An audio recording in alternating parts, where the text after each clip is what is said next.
Ik hou van gado-gado. Ya ketawa kita ya dengarnya kalau gado-gado. Gado-gado itu jadi gado-gado. Dan itu laku di sana, populer. Sebelum Deep Purple datang, God Bless tuh tiap main juga masih pakai lampu kayak lampu taman gitu, lampu kotak merah kuning hijau tuh. Katanya waktu di Percik pernah kena pecahan granat. Iya. Dari mana granat dari mana? Ya granat. Teroris. Kalau sekarang istilahnya teroris itu ya. Ya kan Bung Karno kan sempat digranat waktu itu.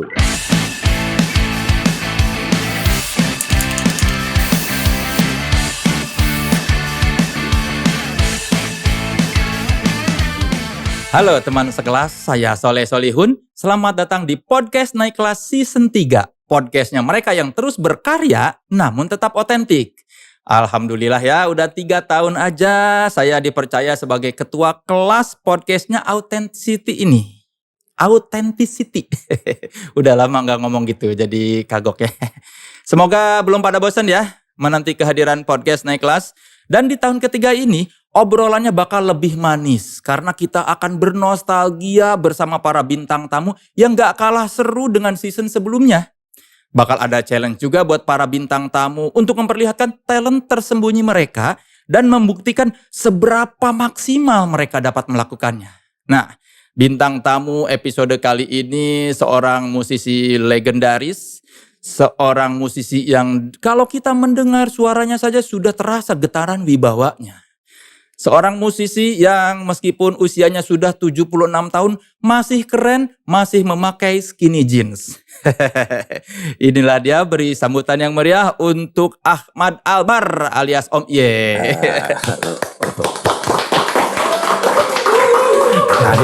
Akhirnya ketemu lagi kita. Iya, ketemu lagi.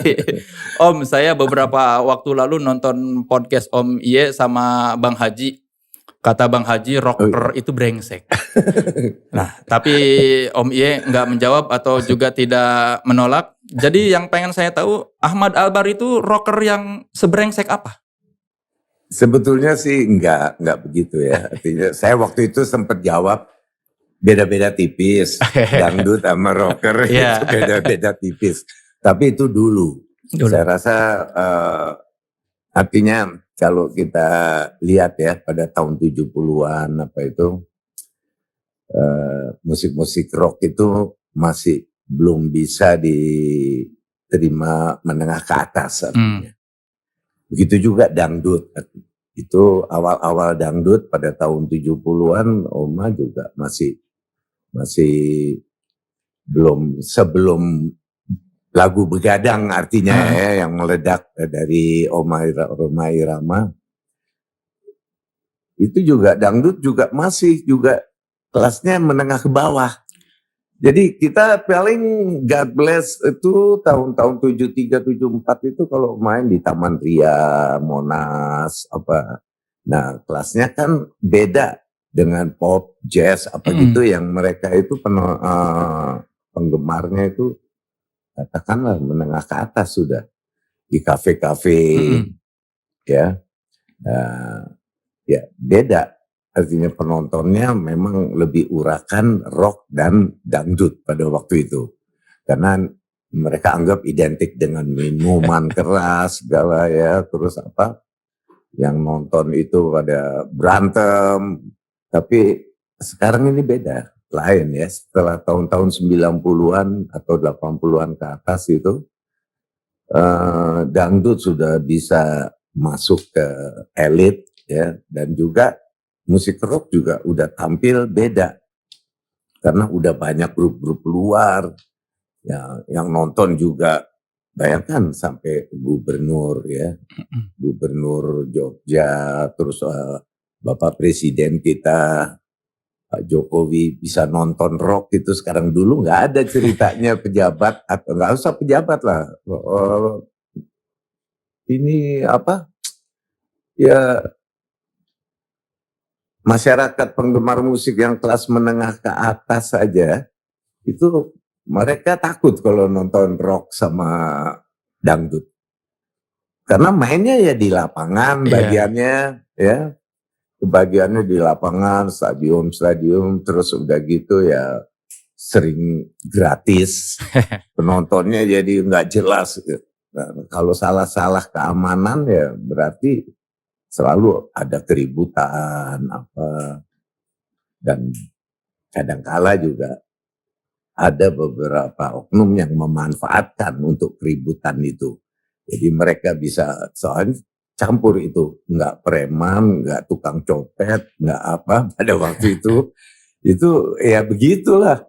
Mau nggak mau kita harus terima bahwa penonton tahun 70-an apa sampai 80-an itu dangdut sama rock itu sulit untuk tembus ke kelas atas. Momennya apa yang membuat rock itu diterima di menengah ke atas?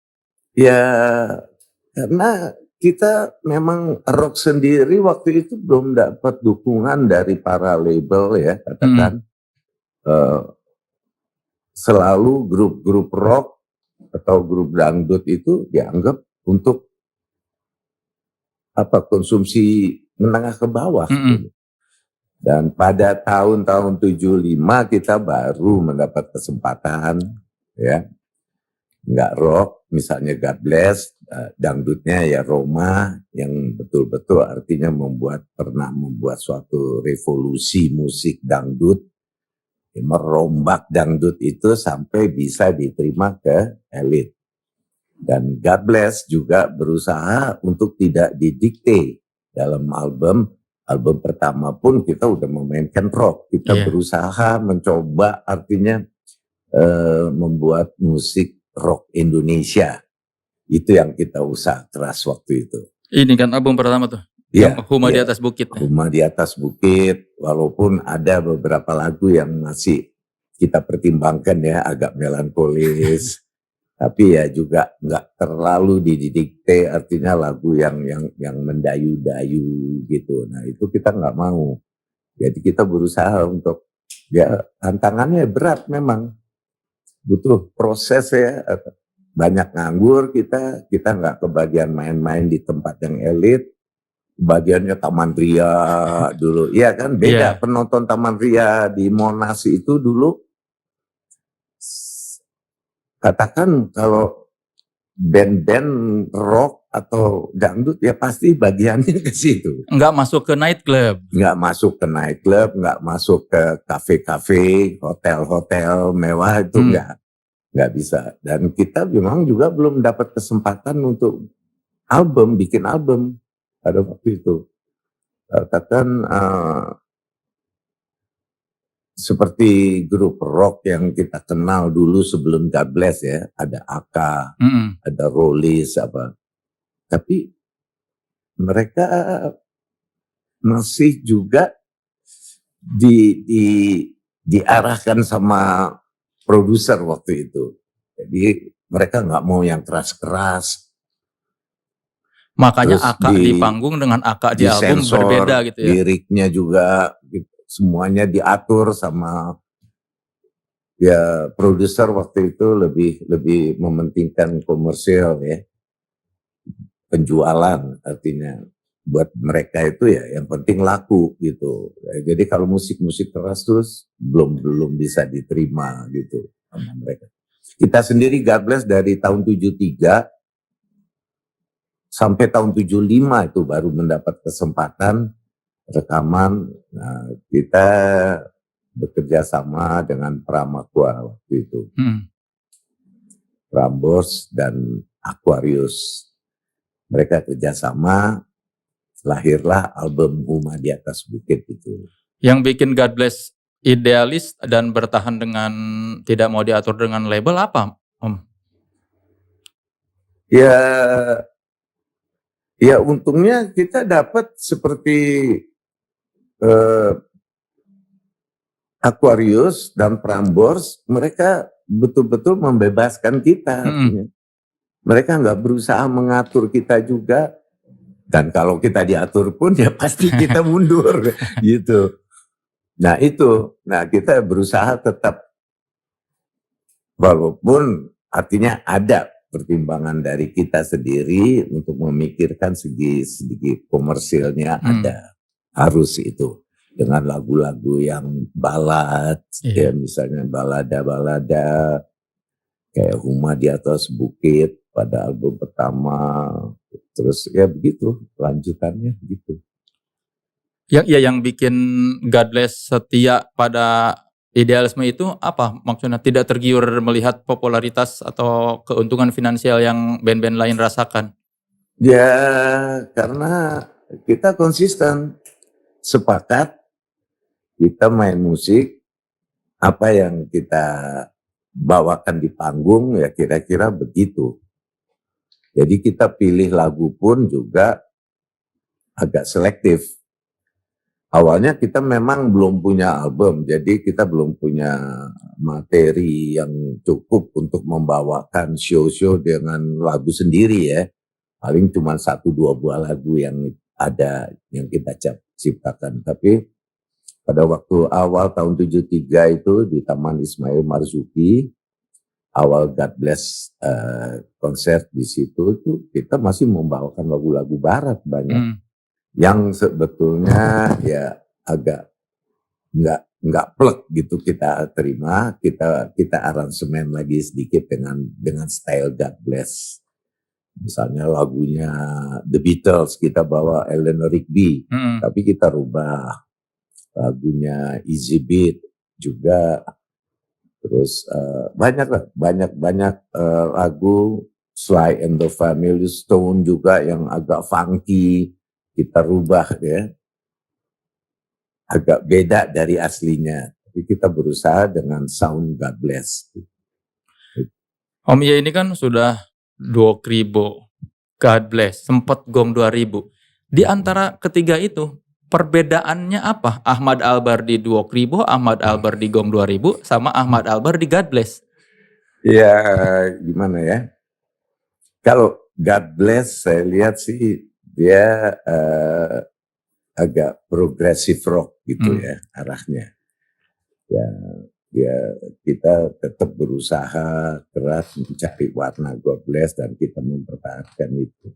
Nah di Gong ini itu gagasan Yan Antono ya waktu itu. Dan saya, Doni, Fatah, dan Yan waktu itu. Yan minta, waktu itu ada perpecahan, Yan punya gagasan membuat gong, dan God Bless waktu itu sempat tanpa Yan Antono dengan Eet Sahrani kan, tapi hubungan kita baik, selalu baik, dan waktu itu Yan bilang dia punya gagasan suatu grup, dan gong itu dia mau bikin lebih ke apa ya, mengemukakan musik-musik tradisional gitu, yang apa, musik etnik. Dan di situ memang secara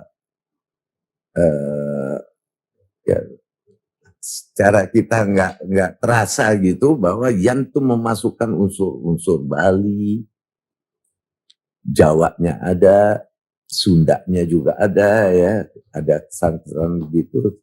Chinese-nya juga ada, Cinanya, Timur Tengahnya ada, di beberapa lagu itu ada unsur-unsur itu. Dan yang sangat menonjol sih tentunya Bali ya, gamelan Bali. Dan di situ memang Yan punya, ya itulah kelebihan Yan Antono. Jadi dia masukkan semua unsur-unsur musik tradisional, dia berusaha membuat grup rock yang etnis, lebih etnis gitu, lebih etnik ya, dengan musik-musik tradisional. Dan Yan memang punya apa ya, daya cipta yang bagus, luar biasa saya anggap. Musik dan lirik dan aransemennya itu juga harmonis, bawahnya kan, apalagi lagu-lagu slownya ya, beberapa lagu-lagu balad gitu yang dia bikin itu, antara lirik dan musiknya itu memang harmonisasi kita dapat, dan aransemennya itu kelebihan yang gitu. Kalau di Duo Kribo gimana? Duo Kribo, saya sama Ian waktu itu kepingin buat rock yang lebih santai. Oh, Jadi kalau kita dengar ya lebih funky, lebih ringan gitu. Hanya ngebeat gitu ya. Terus lagu-lagunya pun liriknya juga banyak yang saya buat sendiri juga. Simple gitu. Enggak yang orang awam itu nangkepnya gampang aja gitu. Bisa dipakai buat joget, buat apa ya, artinya funky. Makanya akan ada yang aku ingin menjadi superstar itu kan funky sekali Iya, kan. funky. Terus juga taruhlah neraka jahanam. Iya. Teng teng teng teng teng teng teng teng teng teng teng teng, kan beatnya begitu ya. Ya, kalau kita jeli sebetulnya itu kalau dikasih gendang sama suling pun bisa jadi dangdut tuh. Lagu Neraka Jahanam dengan beat begitu misalnya, cuman kita membawakannya beda. Ian mengaransemennya beda sampai akhirnya dia menjadi suatu katakanlah pop rock yang mudah diterima gitu. Nah, itu bedanya Ian gitu. Dan ya alhamdulillah kita punya berapa warna yang kita udah pernah jalanin waktu itu dengan gongnya, dan gong memang ditargetkan untuk 10 tahun. Dari tahun 90 sampai tahun 2000. Makanya dikasih nama Gong 2000. Gitu. Jadi targetnya memang 10 tahun dan persis old and new, jadi tahun baru dari tahun 2000 masuk ke 2001 itu terakhir kita closingnya di Ancol. Dibubarkan. Oh, memang dari awal direncanakan 10 tahun, ya, makanya Gong 2000. Iya, itu ditargetkan sampai tahun 2000 gitu. Menarik. Nah, lahirnya kan tahun 90-an tuh ya. Apa jadinya Ahmad Albar tanpa seorang Ian Antono? Ya, nggak tahu ya kenapa. Dan kita pun pernah pisah waktu itu. Iya. Ian kan pernah ninggalin God Bless juga selama 2 tahun kurang lebih. Oh, itu bagaimana perasaannya? Ya, hubungan saya dekat sekali sama Ian. Jadi saya tetap komunikasi sama Ian, itu tetap baik aja. Ya God Bless jalan, terus Ian juga dengan gongnya. Ya sempat tour show juga kan, sama Indra Lesmana, sama Gilang, sama Niki Astria waktu itu ke daerah-daerah God Bless dengan setting yang beda ya, Yogi Suryo Prayogo, Ed Syahrani, Teddy tetap, terus Doni Fatah, cuman bedanya Ian diganti dengan Eed. Itu kira-kira 1-2 tahun gitu, kurang lebih. 49 tahun kan God Bless itu. Iya. Kalau percekcokan di antara personel biasanya soal apa tuh Om selama 49 tahun tuh? Sebenarnya God Bless sih jarang cekcok. Jarang. Tapi pernah sih, selalu ada, pasti ya. Di bekerja semacam tim gitu pasti ada beda pendapat apa gitu. Ada perselisihan sedikit. Saya mungkin sama Yogi pernah, Ian pun pernah ya. Dan Teddy pun pernah dengan Yogi. Kayak begitulah, cuman nggak separah apa. Kita berusaha untuk semuanya kita netralisir lagi, bekerja bareng lagi. Dan kalau saya ribut sama Yogi waktu itu pun ya hari ke-3, hari ke-4 kita udah kumpul lagi, rapat lagi, ketemu lagi. Cuman ya karena memang udah gimana ya, saya merasa nggak sinkron gitu untuk meneruskan bareng sama Yopi pada waktu itu ya. Tapi setelah itu ya kita hubungannya baik-baik aja gitu. Cekcoknya berarti persoalan musik ya Om ya? Iya, biasanya masalah musik aja, nggak ada masalah lain. Kalau ada di antara personel God Bless yang cekcok, siapa yang jadi penengahnya? Banyakan sih saya. Banyakan saya. Oh gitu. Ya saya berusaha untuk nengahin ya. Heeh. Artinya kumpulkan mereka kembali apa gitu untuk mereda suasana ya. Nah, kalau Om Ie Egonya yang cekcok, yang nengahin siapa? Ya waktu itu Ian yang berusaha. Sampai waktu mau berkelahi pun saya dipegangin dia dari belakang sama Ian. Bagus, saya nggak dipukulin sama. Artinya pada saat itu malah Yoki keluar dari ruangan ya pada itu. Sempat di studio waktu itu. Mau baku hantam? Sampai tapi belum sampai akhirnya berantem, belum. Karena sama Om Ian ditahan. Iya, saya ditahan sama Om Ian. Terus akhirnya ya selang kurang lebih beberapa hari setelah itu kita berusaha untuk ketemu lagi. Kita ketemu, cari jalan keluarnya. Terus tapi pada saat itu Yoki memang egonya tinggi sekali gitu. Artinya dia merasa dia nggak bersalah.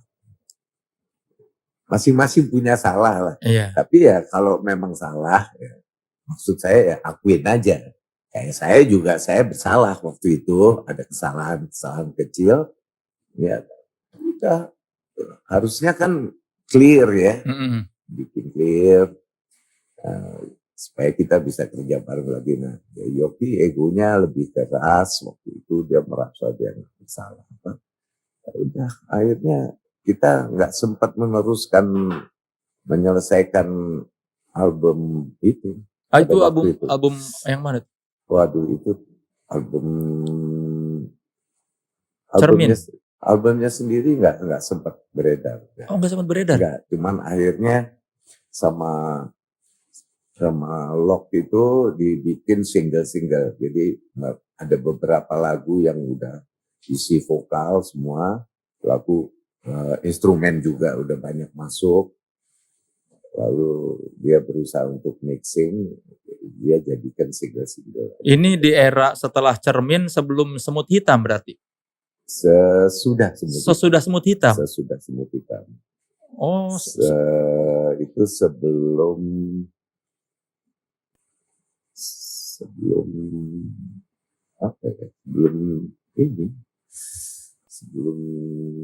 Raksasa. Sebelum Raksasa. Jadi ada album yang tidak sempat dikeluarkan sampai sekarang itu materinya? Ada di Lock. Oh, materi albumnya di Logs Labor? Masternya. Tapi Lock sempat juga ngedarin beberapa lagu, hanya single, berupa single atau digabungkan dengan lagu-lagu lama misalnya. Itu ada berapa lagu Om yang materi itu? Ada kira-kira udah 7 atau 8 lagu, 7 lagu. Udah bisa jadi satu album sendiri ya sebetulnya ya? Mini album bisa. Iya. Ya. Biasanya kalau full album itu 10 sampai 12 ya. 10 lagu, 11 lagu. Berarti itu masternya yang punya Logs Labor. Iya. Om Log tolong dirilis ya. Berarti masih bisa dirilis dong kalau yang punya master mau merilis ya. Iya. Gara-gara perseteruan itu akhirnya itu album gak jadi dirilis berarti. Iya, tertunda terus. Jadi akhirnya udah basi kayaknya perasaan kita sih. Akhirnya ya kita lanjut aja waktu itu sama God Bless, akhirnya banyak vakum. Terus berusaha gabung lagi. Oh, itu sesudah Raksasa kalau misalnya. Sesudah Raksasa? Sesudah apa sebelumnya? Kayaknya saya juga bingung. Lagi mikir dulu nih. Itu kayaknya sebelum Raksasa. Kalau Abadi Susman tuh masuk di tahun berapa tuh? Setelah di Cermin. Dari Cermin. Nih, album Cermin. Oh. Album Cermin. Nah setelah itu kan Semut Hitam ya. Nah itu udah Yoki lagi. Yoki lagi. Oh. Jadi berarti kita masih menunggu nih ya, publik yang menunggu album God Bless yang tak sempat rilis. Sudah sama take vokal segala itu 8 lagu tuh. Udah. Ada kira-kira 7 lagu lah, 7 atau 8 lagu yang udah siap. Itu harta karun loh maksudnya masih. Harta karun. Iya dong. Amin. Kan orang masih banyak yang menanti pasti itu, apalagi fans God Bless. Kan selama 49 tahun baru keluar berapa? 7 kan? 7 album kan? 7 album ke-7 kemarin itu Iya. album Cermin itu. Berarti ada satu mini album yang hilang tuh. Ya mudah-mudahan ya, siapa tahu. Waktu Jokowi memberi ucapan selamat dan memberikan penghargaan buat God Bless, yang terlintas di benak Om Iye itu apa Om? Ya bersyukur tentunya. Bersyukur sekali, artinya sebelumnya sih belum pernah ada grup rock yang dapat penghargaan ya, khusus dari presiden ya. Kalau penghargaan dari misalnya BASF Award, ada macam-macam lah ya penghargaan ya, dari segi penjualan atau apa itu banyak ya. Tapi dari seorang presiden ya baru Jokowi itu yang artinya. Dan saya merasa itu suatu penghargaan bukan hanya untuk God Bless ya, untuk kedepannya nanti juga mudah-mudahan artinya banyak grup-grup lain juga yang diperhatikan oleh pemerintah. Itu penting. Nggak tertarik bikin proyek solo lagi Om? Sementara ini sih belum. Kita lagi konsentrasi untuk mempersiapkan album lagi. Mungkin juga lagu-lagu lama yang hits itu kita gabungkan dengan orkestra, beberapa lagu, dan ada beberapa lagu baru yang akan kita selipkan di album baru ini untuk persiapan ulang tahun yang ke-50, insya Allah. Tahun mudah-mudahan depan. kalau kesampaian ya. Ya, kita doakan. Amin. Waktu bikin album Zakia itu itu kenapa dulu bikin album itu? Solo itu kan? Iya, itu sih nggak ada rencana sebetulnya. Artinya ada salah seorang wartawan ibu kota ya waktu itu ya, wartawan musik ya. Dia hubungannya erat dengan Sky Record. Pak Ahon saya ingat tuh dari Sky Record. Dan kebetulan kayak apa ya, hubungan kita di Harko waktu itu kan banyak label-label yang kumpul di situ.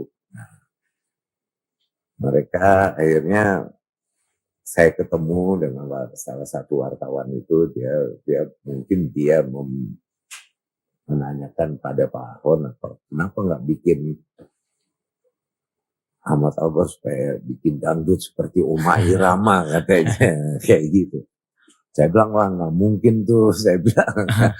Awalnya begitu, terus sampai dia berapa kali, 2-3 kali ke rumah, saya masih tinggal di Sleepy waktu itu. Terus menanyakan, dan Pak Ahon serius sekali ini, katanya dia mau bikin album khusus dangdut katanya. Siapa wartawannya itu Om? Aja. Wartawannya siapa ya namanya, saya sendiri. Medianya? Apa majalah media? Bukan Aktuil. Bukan. Ada majalah musik juga. Berarti idenya dari wartawan itu? Mungkin juga. Iya, yang bilang ini Ahmad atau Albar. Memang Pak Ahonnya dari label itu yang minta buat melalui wartawan. Jadi wartawannya yang datang 2-3 kali. Saya bilang enggak, dia balik lagi nanti minggu-minggu depannya dia datang lagi, ditanyain lagi tuh sama Pak Ahon apa. Akhirnya saya berusaha nyampein ke Yan, saya bilang, Jan, ini ada tawaran, saya udah tolak berapa kali. Tapi dia semangat terus, katanya suruh bikin dangdut. Apa kita coba bikin sampel gitu ya, contoh ya. Ya, nanti kita perdengarkan, kita nggak usah artinya ikut arahan mereka pengen kayak dangdut rock gitu. Nah, itu kan udah ada Oma kan, Oma kan kayak elektrik gitu. Nah kita berusaha ke akustik. Yan juga setuju sekali. Yan pikir wah lebih condong, lebih setuju dia ke arah itu. Akustik yang arahnya tuh dangdutnya agak ke timur tengah, bukan ke India jadi, ya melodinya itu. Nah, coba kita bikin beberapa lagu sampel termasuk Zakia, apa terus Mawar Merah, lagu apa yang lagu slownya ada 2-3 lagu kita bikin dan sempat kita dengerin ke ya dia setuju sekali. Dia bilang nggak apa-apa, bebas aja katanya. Ya udah kita bebas, kita kerja. Lahirlah itu album Zakia. Yang bikin sebagian penggemar murka ya? Ada, pasti. Pasti ya, ada pro dan kontra gitu. Tapi akhirnya banyak kan semakin lama semakin mereka itu bisa menikmatin artinya. Jadi penggemar God Bless pun banyak yang suka album Zakia itu. Sampai sekarang ini pun masih ada kadang-kadang orang minta lagu Zakia. Jadi saya pikir ya alhamdulillah sukses artinya mereka masih bisa terima dangdut itu ya. Dulu kan sempat ada perseteruan rock dan dangdut, itu buatan majalah Aktuil apa memang sebetulnya terjadi beneran di antara musisi rock dan musisi dangdutnya, Om? Nah, itu kayaknya sebetulnya ada kesalahpahaman aja. Jadi dari Giant Step waktu itu ya, mereka bilang musik dangdut itu musik kampungan kayaknya gitu. Banyak artinya dari penggemar dangdut yang nggak terima kan waktu itu. Kalau saya sih hubungannya sama pemusik dangdut itu ya nggak ada masalah sebenarnya. Oh, awal statementnya tuh dari Giant Step. Iya, dari Giant Step itu waktu itu. Ya, akhirnya Siliwangi bikin Mas Yapto. Waktu itu mempertemukan dangdut dan rock. Jadi saya God Bless dengan Soneta di Senayan waktu itu. Yang akhirnya satu panggung itu kita secara bergantian, saya nyanyiin Begadang satu bait, Oma nyanyikan Neraka Jahanam waktu itu. Sebagai simbol bahwa rock dan dangdut damai. Padahal yang mulain masalah Giant Step. Iya, Giant Step gitu. Denny Subarja kalau nggak salah. Iya. Yang dikutip di majalah Aktuil. Iya. Terus sama Aktuil dibesar-besarkan. Ya begitu kayaknya. Tapi sebetulnya nggak masalah. Waktu itu semuanya nggak ada masalah, nggak ada gangguan apa pertikaian apa gitu, nggak ada di antara rock dan dangdut. Berarti yang waktu di Siliwangi itu penonton dangdut dan penonton rock akhirnya datang bareng. Iya, banyak. Sebagian ya penggemar God Bless, ya sebagian Soneta semuanya. Tapi mereka menikmatin semua dan semua berjalan lancar. Aman. Jadi nggak ada benci-benci antar genre musik ya? Nggak ada. Kalau Om Ie, selain rock apa yang Om Ie sukai aliran musik? Buat saya semua musik itu bagus asal digarap secara serius. Artinya penggarapannya tuh bagus, aransemennya apa semua, entah itu dangdut, entah jazz, apalagi jazz ya, pop. Saya suka. Waktu kecil dengerin musik apa aja Om? Waktu kecil, ya kalau kecil sih ya, lagu anak-anak biasanya kalau kecil. Lagu apa Waktu tuh? remaja sih ada, artinya kalau waktu remaja itu seperti tahun 62 itu udah lahir The Beatles dan Rolling Stone ya. Heeh.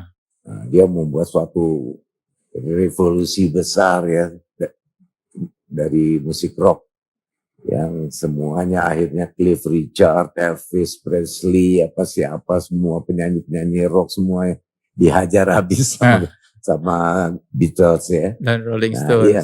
Dan itu pengaruhnya luar biasa sekali mendunia ya. Artinya semua hampir remaja itu terinspirasi The Beatles, entah grup itu termasuk grup saya waktu itu,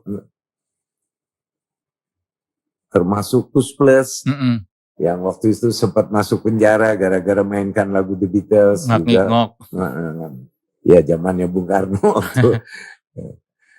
Ya, buat saya semua musik itu asal digarap baik, bagus, saya bisa nikmatin semuanya. Tadi Om Ie bilang waktu kecil dengerin lagu anak-anak. Lagu apa tuh Om?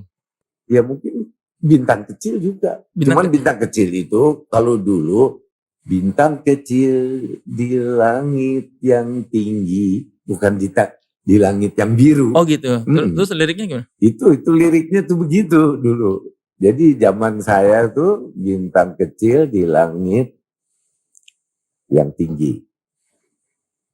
Selebihnya sama? Nah, kalau sekarang kan di langit yang biru. Iya kan?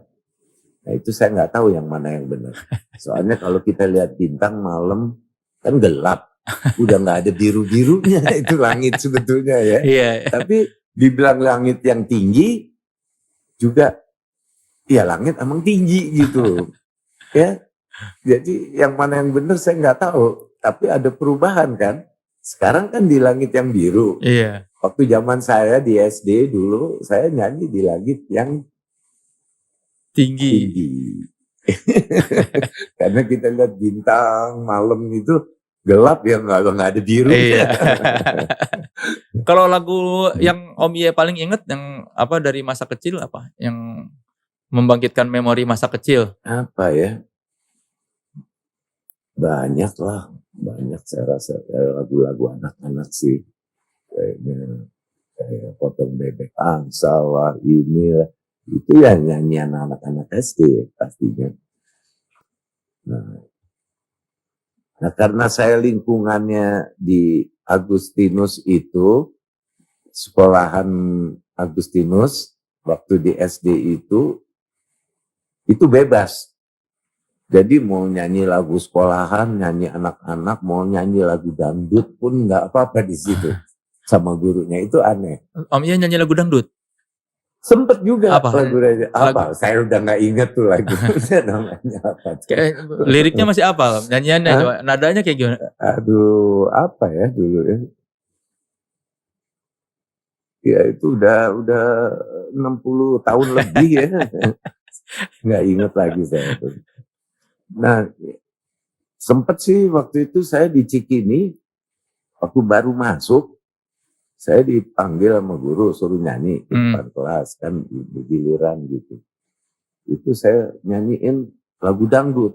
Waduh, diketawain sama satu kelas kadang-kadang. Nggak ingat lagu apa itu? Saya lupa lagunya, tapi saya inget gitu. Itu tuh nggak bisa lupanya ya. Ya momen waktu sedih banget diketawain sama anak-anak sekelas itu. Diketawain terus gurunya untung baik dia bilang di sini mesti nyanyi lagu khusus anak-anak katanya di perguruan segini. Kamu dulu sekolah di Bandung gimana? Nggak apa-apa saya. Semuanya anak-anak soalnya yang lain-lain pada nyanyi lagu dangdut segala. Aduh. Sebentar Om, saya mau ngingetin buat teman sekelas nih yang pengen beli merchandise yang ada di sini nih. Nah, silakan lihat ini namanya merchandise Authenticity Lab ya. Silakan beli di e-commerce. Nih, linknya ada di sini nih. Nah, editor nih. Mana? Nih. Nah, ini ya. Silakan nih. Tuh. Banyak tuh merchandise tuh, kaos-kaos segala macam ya. Asik, Itu. asik. Jualan dulu. Oh. Iya, asik. Nah kan waktu ke luar negeri, ke Belanda ya tepatnya. Seberapa banyak itu wawasan musik tiba-tiba jadi luas, Om? Bedanya seperti apa sih? Ya bedanya apa ya? Mereka tuh masing-masing punya jalur musik sendiri. Jadi yang rock ada, yang pop ada, apa yang bahasa Inggris ya, artinya mereka berbahasa Inggris semua. Ada yang tradisional, jadi seperti grup-grup tradisional yang membawakan bahasa Belanda, misalnya lagu-lagu Belanda, sampai ada dulu penyanyi yang senior juga, Anneke Grönloh kalau nggak salah tuh waktu itu juga terkenal di Belanda. Dia masih bawakan lagu-lagu yang sedikit bahasa Belanda, tapi dia dari kuliner Indonesia. Dia memperkenalkan gado-gado misalnya. Lagunya apa itu? Ik hou van gado-gado. Gado-gado itu di sana disebut gado-gado. Karena nggak ada G di sana. Gado, terus? G itu jadi G ya. Gado. Jadi kayak dia mau bilang ik hou van nasi goreng, itu nasi goreng. Kayak gimana coba liriknya? Kita pengen dengar coba lagunya kayak gimana, Om? Masih ingat nggak liriknya? Coba. Waduh, saya nggak ingat benar ya. Coba yang saya ingatnya Om aja. Ik hou van gado-gado. Ya ketawa kita ya dengarnya kalau gado-gado itu jadi gado-gado. Dan itu laku di sana, populer. Dia sangat populer. Echo van nasi goreng juga. Iya, nasi goreng jadi nasi goreng kali di sana. Sebab banyak orang-orang Indo di sana, Ambon-Ambon apa yang tinggal di Belanda kan, mereka bernostalgia ya dengan lagu itu, jadi makanya laku lagunya. Apa judulnya tadi? Ik hou van gado-gado. Oh, judulnya Echo van gado. Ik hou van. Artinya saya suka gado-gado. Gado-gado. Gado-gado. Nah, kalau saya di grup di Belanda memang khusus bawakan lagu bahasa Inggris. Oh gitu, kan kenapa? Ya, bahasa Belanda juga belum terlalu bisa waktu awal kan datang ke situ. Jadi mencoba artinya membawakan lagu-lagu bahasa Inggris yang udah beredar di sana ya, bawakin lagu The Beatles, Rolling Stones, nanti grup apa Procol Harum misalnya ya, katakan macam itu. Tapi semua bahasa Inggris. Sampai kita bikin single di sana. Ada beberapa single ya semua yang masuk tangga lagu-lagu waktu itu ya semuanya ciptaan dari Cloverleaf. Dan memang bahasa Inggris sengaja. Bahasa Inggris semuanya. Cloverleaf itu terbentuk karena apa Om waktu itu? Cloverleaf itu saya sebelumnya diajak oleh salah satu grup anak-anak Indonesia yang di sana buat Take Five. Grup Take Five. Itu semua anggotanya dari Indonesia, anak-anak Indo. Hanya drummernya aja yang Belanda, asli Belanda. Sama Take Five ini kita pernah ikut pencarian bakat-bakat baru di sana, Talentenjacht. Talentenjacht. Jadi pencarian bakat-bakat baru, tapi itu seprovinsi. Katakanlah provinsi Jawa Barat, misalnya bikin festival, atau bukan nasional ya. Skupnya bukan itu, bukan senegeri Belanda. Jadi provinsi. Dan kebetulan saya menang. Saya menang sebagai penyanyi terbaik dan grupnya juga menang sebagai grup terbaik pada saat itu. Nah, hadiahnya selain trofi, ada trofi penghargaan gitu, saya dapat dari Polydor ditawarin untuk rekaman. mempersiapkan diri untuk ke rekaman. Sendiri? Ya, Apa bersama Take Five? enggak, tadinya seharusnya sih mau sama Take Five juga bisa. Ah. Tapi di tengah jalan Take Five-nya bubar. Take Five-nya bubar, akhirnya drummernya ini saya ajak untuk cari teman-teman yang lain, entah itu mau Belanda, mau Indo, terserah deh ya. Saya bilang kita bikin band baru gitu. Nah, dari situ lahirlah Cloverleaf. Cloverleaf. Semuanya anak-anak Belanda, cuma saya sendiri yang Indo awalnya. Karena Ludwig waktu itu belum masuk. Oh, belum, belakangan dia? Belakangan. Karena gitarisnya, Yushan Denwood itu gitarisnya itu dia sempat ngajar musik, dan dia kewalahan waktunya, kepepet gitu, nggak sempat lagi untuk bermain di Cloverleaf. Dia berhenti karena muridnya dia harus ngajar gitu ya, sibuk, punya kesibukan sendiri. Dari situ masuklah Ludwig Lemmans. Baru rekaman lagi, bikin. Terus setelah itu pada tahun 72 sempat vakum, peralihan, artinya dari live music ke diskotik waktu itu pada tahun-tahun 70-an tuh. Jadi di sana juga agak sepi, udah mulai. Orang lebih kalau senang dulu diskotik di sana ya? itu kalau kita punya lagu rekaman masuk tangga lagu-lagu itu udah padet, boleh dibilang. Kayak Cloverleaf aja bisa seminggu tuh paling sial-sialnya 1-2 kali sih harus pasti main. Kadang bisa 3 kali tampil, walaupun skopnya kecil ya, artinya main di kafe-kafe atau mana, tapi kita keliling ke Antwerpen ya, Belgia, misalnya ke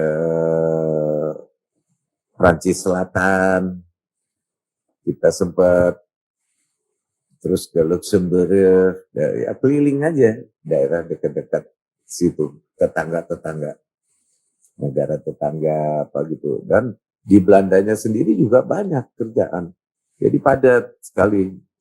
Setiap minggu itu pasti ada kerjaan selalu. Nah, kalau di sini kan beda, kadang-kadang ada kalau lagi rame, kadang-kadang sepi. Ya. Kalau di sana boleh bilang hanya waktu itu tahun 70-an ada peralihan, tempat-tempat hall-hall musik apa semua beralih ke disc jockey, diskotik. Iya. Jadi diskotik, nah di situ mulai agak kita mendapat kesempatan untuk istirahat. Jadi selama itu sebenarnya saya sendiri selama 7 tahun kurang lebih pengen vakansi pulang ke Indonesia aja nggak bisa. Saking padatnya. Padat, karena ada aja masih terus kerjaan. Padahal Om Yaya itu ke Belanda mau kuliah ya? Iya, saya sempat belajar gitar klasik ya waktu itu. Malah sebelum saya daftar sekolah, saya tinggal sama om saya, paman saya di Belanda, di Bergen-op-Zoom, Noord-Brabant. Terus visa saya kan visa turis. Jadi nggak niat untuk cari kerja di sana, kan sebetulnya nggak boleh itu. Tapi saya berusaha, artinya untuk tetap mau ngotot di Belanda aja gitu ya. Karena waduh, pada saat itu habis G30S kan, waktu saya berangkat tuh, sesudah G30S, ibu saya, orang tua saya juga merasa resah gitu, artinya untuk melanjutkan di sini ya. Dan kebetulan saya udah banyak bolos juga sekolahnya waktu itu. Di SMA gitu kan. Nah, jadi terakhir ada G30S, kejadian ibu saya bilang bisa berangkat aja dulu di Gampang untuk kembali lagi sih. Sementara ini Saya diberangkatkan ke Belanda. Oh, Nah, di berarti sana ada paman saya. Akhirnya saya coba cari kerjaan, Kak. Selama 9 bulan itu saya diusir dari Belanda, sempat. karena visa turis. Iya, karena visa turis. Saya bilang nggak apa-apa, saya mau kerja di sini, saya mau sekolah juga, sekolah musik. Dia tetap artinya nggak memberi saya visa atau izin. Dia bilang ya kalau kamu memang niat mau kerja atau apa, kenapa kamu nggak minta dari Indonesia? Di Indonesia kan ada kedutaan kita katanya, atau konsul. Jadi biar bagaimana kamu harus keluar dari Belanda dalam 2 kali 24 jam. Jadi mikir juga saya harus pergi dalam 2 kali 24 jam. Jadi paspor saya udah dicap, saya harus keluar. Akhirnya? Saya ke Jerman, di Köln. Berapa lama di sana? Ya di sana cuma berapa hari aja. Di sana berapa hari saya coba tanya-tanya ada kerjaan apa enggak ya di sana ya. Saya mau cari-cari kerja apa gitu sementara. Cuman saya ditunjukin ke friendly police. Jadi artinya untuk polisi asing. Untuk khusus orang-orang asing yang berdatangan ke situ di Jerman, ikut ngantri. Jadi ada orang Maroko, ada orang Spanyol, apa yang mau kerja kayaknya buruh-buruh gitu. Saya ikut ngantri di situ. Saya pikir bisa dapat kerjaan dengan harapan tuh bisa dapat kerjaan. Begitu saya dapat bagian, saya kasih lihat paspor saya bilang saya mau kerja apa gitu. Memang di situ memang dia mengarahkan orang-orang asing yang dari via tenaga kerja itu ke polisi asing. Mereka mengurus, memberikan arahan ke kemana kerjaan pada mereka ini. Nah, tapi mereka itu memang sudah punya izin.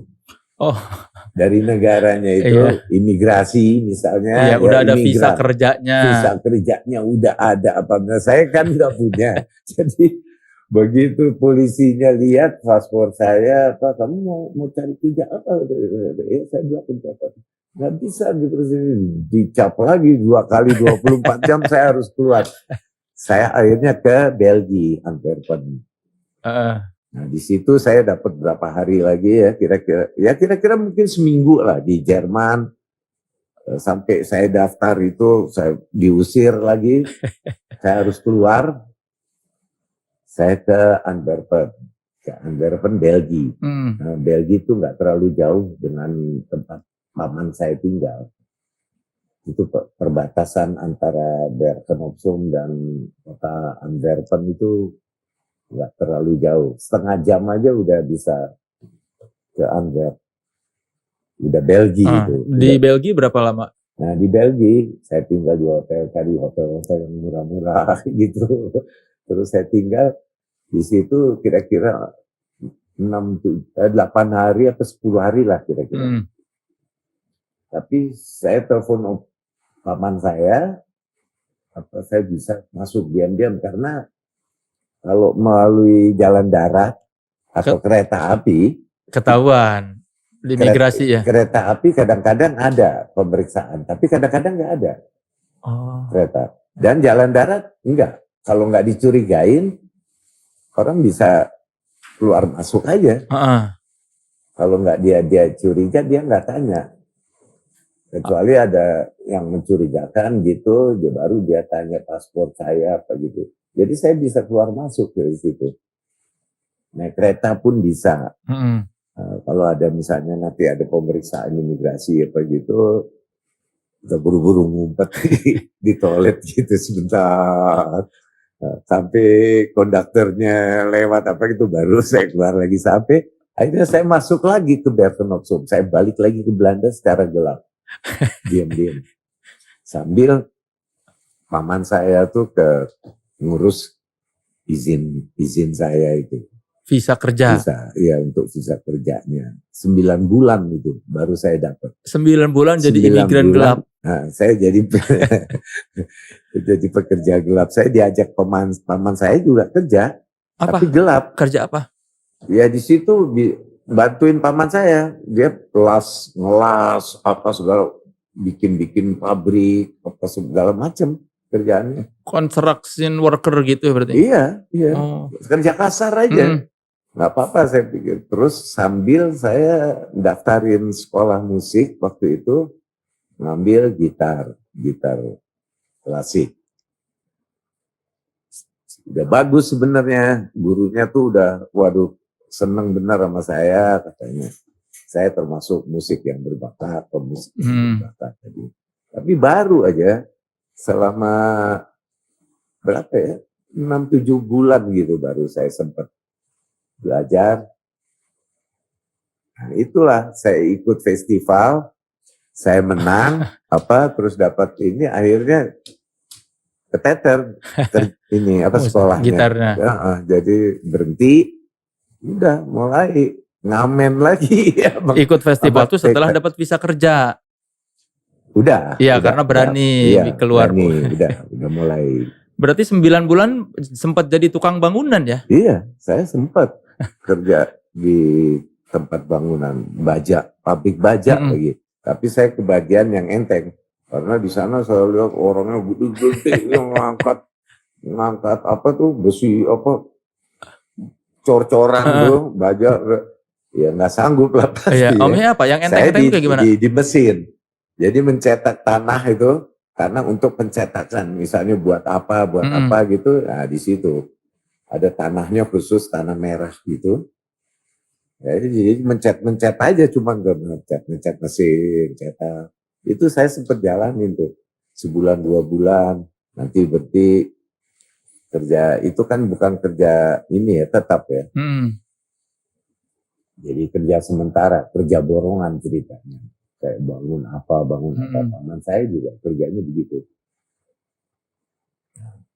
Paling 2 bulan, 3 bulan, nanti habis selesai, nganggur dulu. Tapi nanti dicariin kerjaan lagi sama pemerintah tuh. Modelnya gitu. Kalau di Belanda Om Iya dipanggilnya apa namanya? Gak ada yang kenal Iye di situ. Ahmad berarti. Itu pun Ahmed. Ahmed. Bukan Ahmad ya.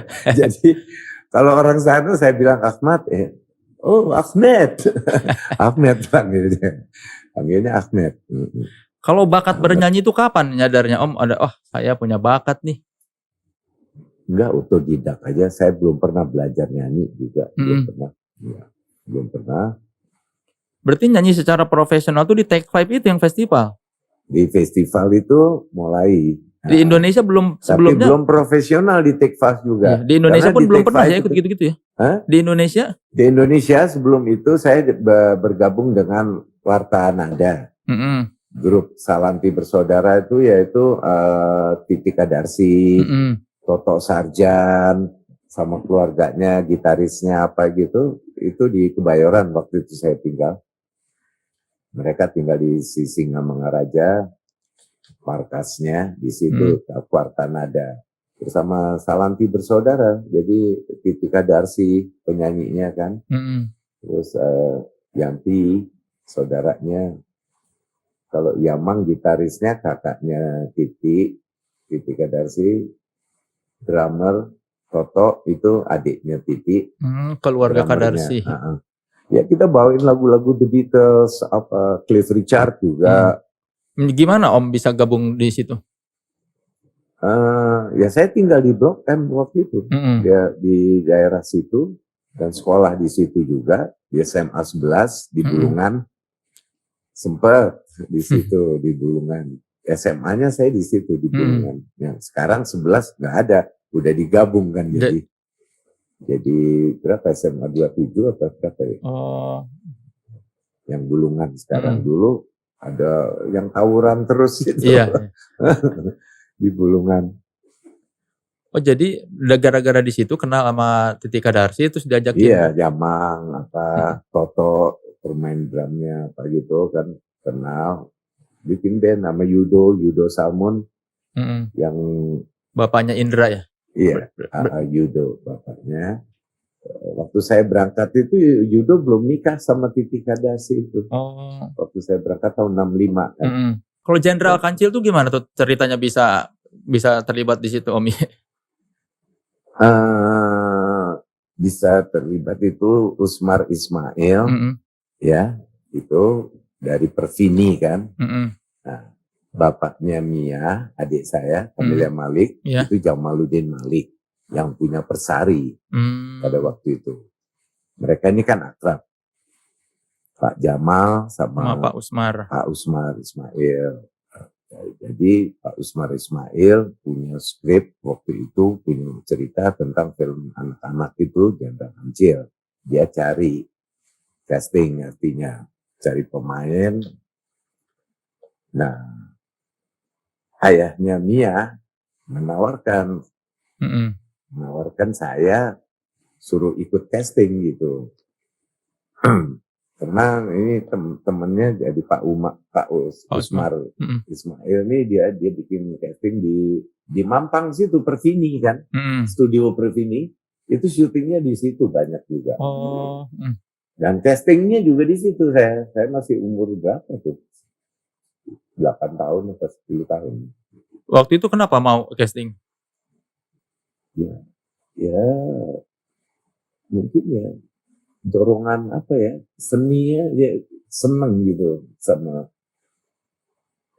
casting kayak nyanyi, terus film, ya mungkin ada turunan dari ayah juga, ayah saya juga mungkin. Jadi seni aja suka. Di casting tuh suruh acting ngapain? Oh, masih ingat nggak casting? Dikasih di tes, di skrip untuk ada waktu itu ada skripnya, saya dites, terus habis itu pulang dalam berapa hari, terus dikabarin bahwa saya diterima. Dan kebetulan saya diterima sebagai jenderalnya di situ, Jenderal Kancil, artinya ketuanya anak-anak gitu lah, rombongan anak-anak. Dan mainnya sama Citra Dewi, Rendra Karno, ya, Ati Meliati, semua top itu semuanya, hebat. Terus waktu itu yang menjadi guru sekolah saya itu masih Pak Teguh Karya. Oh. Dia namanya dulu tuh belum masih nama Cina masih Steve Lim. Jadi Om Steve. Saya kalau panggil tuh Om Steve ya, Om Steve. Dia namanya Steve Lim. Dia di ini kan di apa? Kalau nggak salah kaji apa itu? Ngajar apa? Teater. Dia tuh. Nah, di film itu dia jadi guru saya, guru sekolah. Oh, apa pemerannya? Perannya. Ya. Dia masih main film. Belum sutradara. Belum sutradara, belum dia. Dia masih sering main di gedung kesenian di Pasar Baru, suka bikin teater gitu apa. Dia orang teater kan, Om Steve. Nah, setelah saya pulang dari Belanda baru saya tahu loh. Saya ketemu, saya panggil Om Steve. Oh, orang itu bukan Steve. Pak Teguh Karya, itu kata teman saya. Itu bukannya. Itu Steve Lim. Saya ketemu di HI waktu itu. Dia premier film apa gitu. Waktu itu filmnya dia. Saya waktu baru datang dari Belanda. Masih manggil Steve lupa. Iya, saya masih manggil Om Steve. Karena ya saya kenalnya Om Steve Lim kan. Iya. Tapi di situ dia udah mulai bikin film apa dan hebat ya. Nah, kalau acting kenikmatannya apa buat Om Iye? Ya punya kenikmatan tersendiri ya, susah saya ini. Kayaknya ya seru gitu. Kita punya tantangan, artinya kita mulai menjiwain, berusaha untuk penjiwaan dari peran itu ya. Dan ada kenikmatan tersendiri kayaknya. Sama aja seperti kita ngeband. Ya ngeband juga ya mau mau ditepukin nggak ditepukin, asal kita bisa ngeband aja udah seneng dulu. Apalagi dulu belum ada tuh kan konser-konser. Semua kita band-band ini tiap weekend udah nyari di mana ada pesta gitu, ada pesta ulang tahun apa, biar nggak diundang kita masuk aja buat nyumbang. Kayak Arulan, band-band semuanya apa tuh, Plus Demi manggung. Terus bersaudara waktu itu ya. Jarang manggung-manggung itu nggak ada konser-konser. Paling adanya di gedung Wisma Nusantara dulu. Hotel itu. Sama Hotel Duta. Yang jadi Duta Merlin itu kan Duta, itu bangunan Belanda kan dulu. Nah, di situ ada Omnik Mamahit. Omnik Mamahit, terus ada penyanyi-penyanyinya. Nah, di situ ada hiburan. Tapi kalau buat band, ya cuman di Wisma Nusantara itu ya kayak band Arulan, band apa yang band-band dulu lah. Termasuk bandnya Om Bing Slamet, apa grupnya Eka Sapta apa itu waktu itu. Terus ada grup ya, mereka main seminggu weekend di yang sekarang udah nggak ada itu, udah jadi seknek kan. Dulu kan ada Wisma. Sekarang udah ada yang nawarin lagi Om Ye main film nggak belakangan ini? Enggak sih kayaknya, soalnya saya sendiri juga sibuk sama God Bless-nya udah capek. Kalau ada yang nawarin main film, apakah Om Ye masih mau? Nah, belum tahu ya, mungkin ya kalau memang kebetulan cocok dan perannya juga nggak terlalu berat. Gitu. Artinya kan sekarang udah umur udah beda ya. Kalau dapat peran pun, kalau nggak jadi bapak jadi kakek. Kalau manggung apa bedanya di umur 76 ini? Yang paling terasa apa sih? Jadi rocker di umur 76 ini? Iya, yang jelas ya, yang pasti ya saya bersyukur, selalu mensyukurin ya, saya dikasih sehat, masih bisa tampil, masih apa, dan ya itu kepuasan juga. Bukan saya aja, misalnya Ian Antono, apa yang lain-lain juga, itu kita kalau nggak latihan atau nggak manggung, sebulan 2 bulan kita rasanya sakit semua pada. Iya, jadi rasanya masih mampu gitu, masih bisa. Kecuali ya nanti suatu saat memang kita udah nggak bisa ya, udah nggak mungkin lagi untuk itu ya. Punya kesadaran sendiri untuk berhenti tentunya. Kita nggak bisa paksain itu. Nah, ya ada saatnya. Tapi selama ini kita masih enjoy aja sih.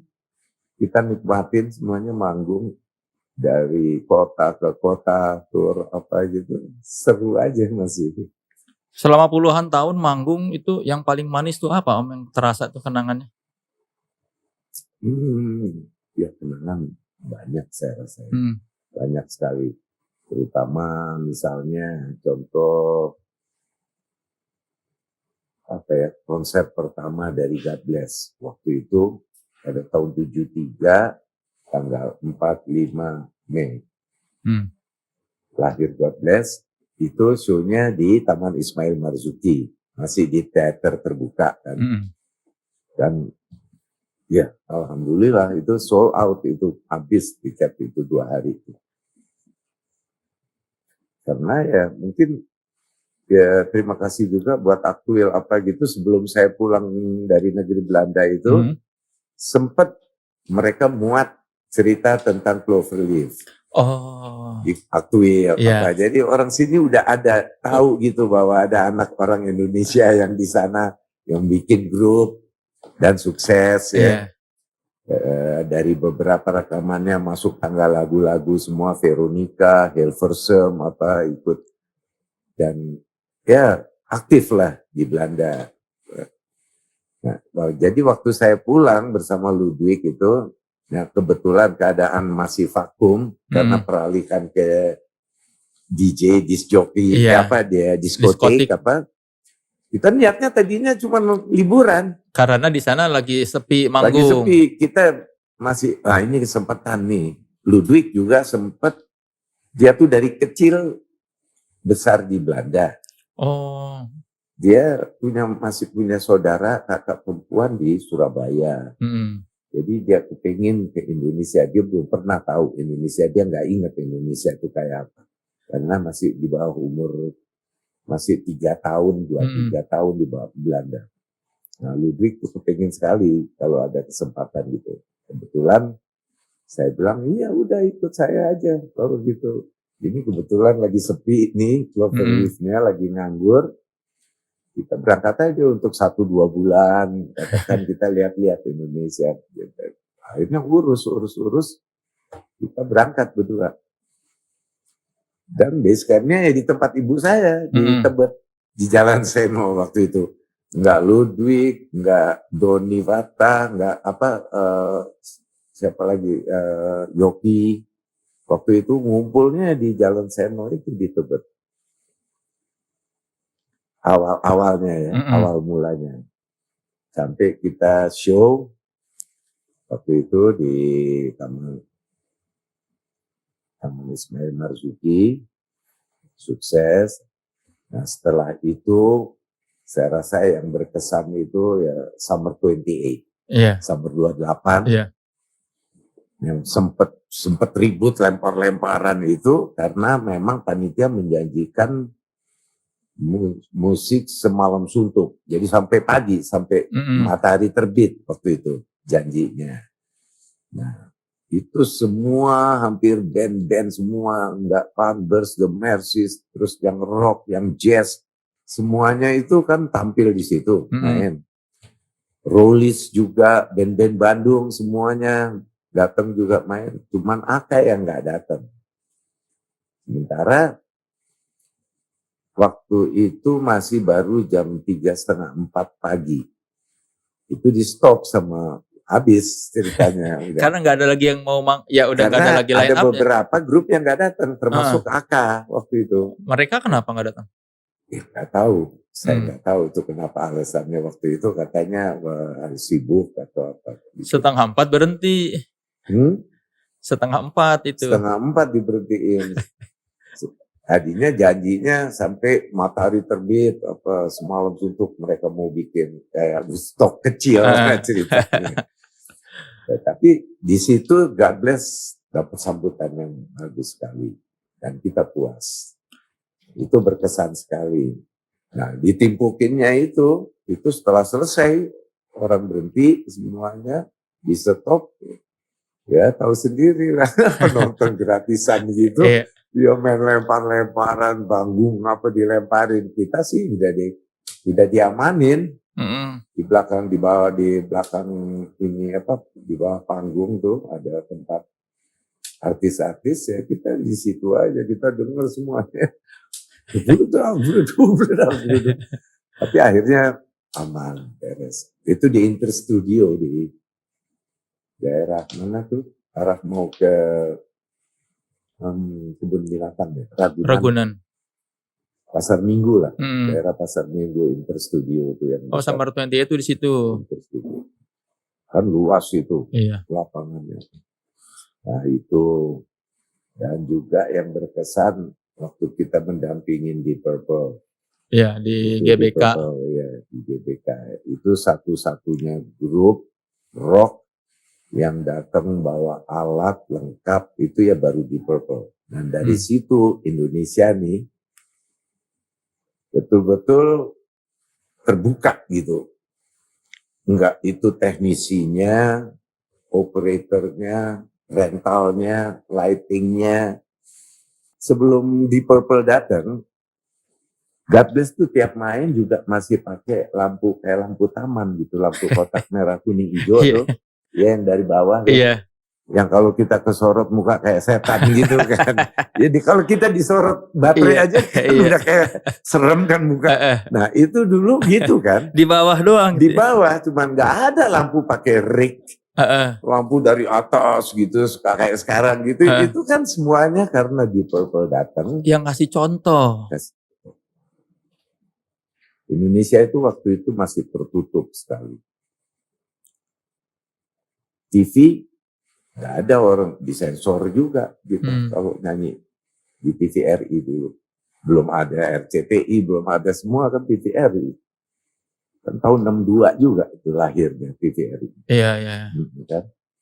Jadi di Purple datang mengubah segalanya ya? Iya, termasuk Dry Eyes. Mm-mm. Dry Eyes itu saya waktu show pertama di tim, sebetulnya saya tahu itu tuh kan ada blowernya, ada alat pemanasnya, Iya. ya, pakai tong gitu, apa gitu. Cuman di sini nggak ada gitu. Di Indonesia ini nggak ada. Kayak di Belanda kan udah pakai dry ice apa gitu. Nah, waktu itu kita sempat mau coba, udah kita bikin pakai dry ice. Nggak ada mesinnya, nggak apa-apa deh, pakai baskom. Jadi baskom gede itu 4-5 baskom ditaruh di panggung, kasih air gitu, ditutup sama kayak kertas minyak gitu yang warna-warni, hijau, merah supaya nggak terlalu kelihatan baskomnya. Depan drum 1, depan sini 1, 2, 3, ada 4-5 biji gitu. Nah itu rencananya nanti pada suatu di tengah-tengah kita main itu agak blackout, nanti teknisi itu masukin dry ice di situ di baskomnya. Jadi keluar asap gitu. Itu kita bawakan lagu-lagu balad kayak semacam itu. Yang akhirnya kita nginjek baskom itu pada basah semua. Iya, aduh itu pengalaman kita lah itu ya waktu itu. Sampai akhirnya di Purple datang mereka membawa peralatan itu. Nah itu Studio 41 waktu itu, Endo, terus Hendra dari lighting mereka baru terbuka dan lihat dari situ bahwa udah sistemnya udah beda. Mereka pakai rig praktis semuanya ya, pakai remote berat, naik lampu semuanya apa. Jadi nggak ada lagi lampu dari bawah. Nah pelan-pelan mereka terus berombak. Termasuk cepat juga. Waktu itu dari tahun 75, kira-kira 2-3 tahun ke depan tuh, itu Hendra Lighting itu udah pakai, bukan Hendra mata elang ya, itu masih belum tadinya. Hendra ada, Studio 41. Waktu itu. Dia udah mulai langsung rombak. Dia berusaha bikin rig apa gitu. Walaupun masih agak minim kan waktu itu. Dan dry ice juga mulai dia bikin. Jadi udah pakai gitu, pakai tong, dikasih alat pemanas gitu, yang nantinya cuma diturunin aja di tong itu, terus ada keranjangnya, ada dry ice ya apa. Jadi pakai yang selang yang gede itu, 2-3 biji ditaruh di belakang panggung, dia nyemprot langsung kan. Itu semuanya dari gitu awalnya. Dan kita bukan hanya kita ya sebagai musisi ya, yang artinya banyak belajar ya, kayak anak-anak grup-grup sini apa, karena nggak ada. Sebelum tahun 75 itu The Bee Gees pernah datang, tapi dengan alat seadanya. Mereka main di gedung olahraga di Senayan dengan alat peralatan sini. Nggak bawa alat khusus. Nggak ada. Dan sebelumnya juga nggak ada grup rock yang bisa datang sini. Itu pun grup di Purple itu dia hampir terlambat pada show yang awal pertama karena ditahan alatnya sama bandara di bandara itu. Makanya God Bless waktu itu yang harusnya main 2 kali, hari pertama dan hari kedua, kita nggak sempet main di hari pertama. Karena penonton itu udah masuk jam 6, jam 7 sore, udah maghrib, itu di Purple aja baru masih ngeset. Jadi gimana kita mau main? Iya. Ya, nggak siap, saya bilang nggak bisa, nggak jadi kita main di hari kedua. Dan di situ semuanya belajar jadi teknisi. Dulu sebelum di Purple datang, semua operator itu nggak ada yang dari depan kan, semua di pinggir, FOH-nya sound samping. di samping panggung gitu, kecil ya, pokoknya alat seadanya lah gitu. Gimana dia bisa kontrol sound Kalau kalau dari dia ada samping. di samping kan? Sementara di luar itu semuanya operator udah di tengah-tengah di lapangan atau di gedung. Di gedung pun dia harus dari depan gitu kan. Baru dia kontrol kan balance-nya, akustiknya gimana apa gitu-gitu. Sebelum di Purple nggak ada. Kita main di tim itu dengan alat sederhana. Memang speaker udah ada. Loudspeaker,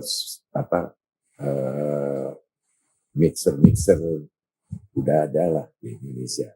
Tapi menerapkan teknologinya yang belum paham itu ya. Menerapkan teknologinya itu yang menerapkannya mereka masih otodidak semua ya juga. Ya musisinya juga. Kita semuanya tembak langsung aja dari Marshall misalnya, mic yang depan kita nyanyi itu tuh kan dapat bocoran di situ. Ya, ampli seadanya misalnya. Dan operator ya masih di pinggir panggung masih.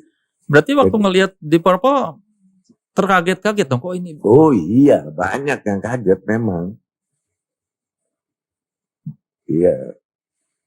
Ya terus terang, saya juga di sana sering ya main sama grup-grup besar juga. Tapi waktu di Purple datang pun saya masih terkaget-kaget. Masih ngerasain sound yang cukup besar gitu ya. Padahal mereka itu protes sama Akuil, ribut gara-gara mereka nggak dibilang outdoor gitu. Show-nya itu mestinya di gedung. Dia kan bikin tour show seperti Singapura, Malaysia, Australia, itu semua di indoor. Jadi dia bawa sound system itu bukan untuk ukuran stadion. Jadi mereka sendiri sampai pakai kita punya digabungin. Kita nyewa Lasika waktu dari Surabaya. 5.000 watt. Nah, mereka bawa 5.000 watt yang original ya, beda ya. Oh, bukan 5.000 watt versi lokal. Bukan versi lokal. Yang buatan sini bukan. Tapi mereka tetap daripada nggak ada ya mereka gabungin. Tapi kita nggak boleh ada satu orang pun yang megang God Bless. Jadi mereka yang atur. Oh, jadi sound God Bless mereka yang ini? Iya. Mereka yang saya didampingin sama operator, tapi dia yang atur. Lightingnya juga. Jadi dia kasih sedikit. Soundnya juga, walaupun dia pakai kita punya. Iya, dikasihnya ala kadarnya. Iya, yang cuma kita punya yang dibuka sama dia. Nah, giliran dia main, baru dia kasih full. Itu pun sebetulnya mereka masih kekurangan, tapi di mata kita udah gede banget. Gede banget. Karena bayangin aja God Bless itu berapa lama tuh tour sampai ke Sumatera, kemana-mana, ke stadium ya, sampai ke Jawa Timur, Jawa Tengah apa. Kita cuma pakai ampli Altec. Nah, saya baru ingat.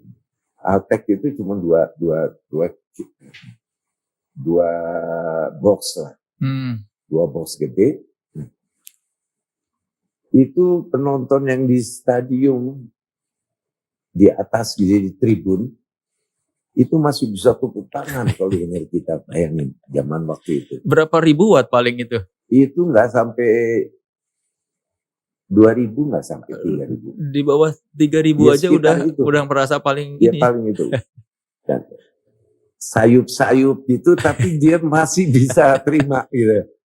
Sekarang ini kalau kita bawa 30-40 ribu aja kalau di stadion itu nggak cukup, mereka udah ribut, ngeteriak-teriak. Berarti kuping orang sekarang lebih rusak ya? Iya, dia lebih kritis gitu, maksudnya dia nuntut yang bagus, karena dia udah sering nonton grup dari luar. Udah banyak pembandingnya dan ya. Di sini rentalnya udah bagus, semuanya lighting juga mata elang kayak gitu lengkap. Sampai Olimpiade Australia aja nyewa dari mata elang kan.